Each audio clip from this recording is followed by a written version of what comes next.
पण ती दहशत म्हणजे आता बॉलिवूड पुढं आता म्हणजे आपण विषय निघाला म्हणून म्हणजे बरोबर. पूर्वीचं सगळं आपण जाणारच आहोत. पण म्हणजे एका अर्थाने दहशत असते, भीती असते. मला तो भाग महत्वाचा आहे. चला आपण दहशत आज आता ह्याच्यामध्ये कसं आहे, की फक्त दहशत हा फक्त विषय नसतो. हं, ह्याच्यामध्ये कधी-कधी दहशत असते.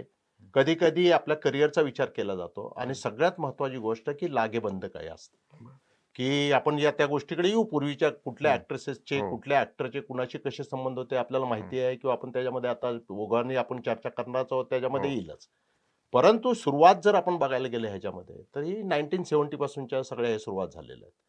की हाजी मस्तान, करीमलालाचा जो काळ होता, हं, त्या हाजी मस्तान फिल्म इंडस्ट्रीमध्ये इन्व्हॉल्व झालेला हो, होता. त्यांनी फिल्म प्रोड्यूस करायला चालू केलं होतं. हो. करीमलालाने कुठले प्रोड्यूस केले नाहीत. हे बरं, 70 ते 80च्या दशकामध्ये बरं. मेनली गँगस्टर म्हणजे कोण? हो. तर हाजी मस्तान हाजी. होता, जो फिल्म इंडस्ट्रीशी संबंधित होता. त्यानंतरच्या काळामध्ये कोण आलं? दाऊद आला, छोटा राजन हो. आला. त्यानंतर आता आपण बघतोय तर हे बिश्नोई गँग जी आता आपण चर्चेमध्ये येते ती बिश्नोई गँग येते.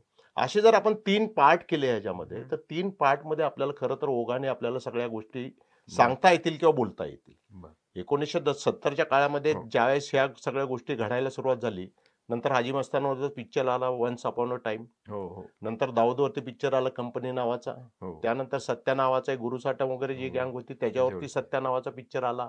अशी कमी नाहीये, हं. की मटेरियल सुद्धा त्यांचंच आहे. आता हे बघत असतानाच आपण जर बघितलं तर 1997 मध्ये गुलशन कुमार जो होता टी हो, सीरीजचा हो, त्याने टी सीरीज का नक्की हो. हां, टी ती सीरीज. ती सीरियसच टी हं, सीरीजचा त्यांचा मर्डर हं, झाला. हं. ती मर्डर रायव्हलरी प्लस एक्स्टॉर्शन अशा बरं. माध्यमातून झाला.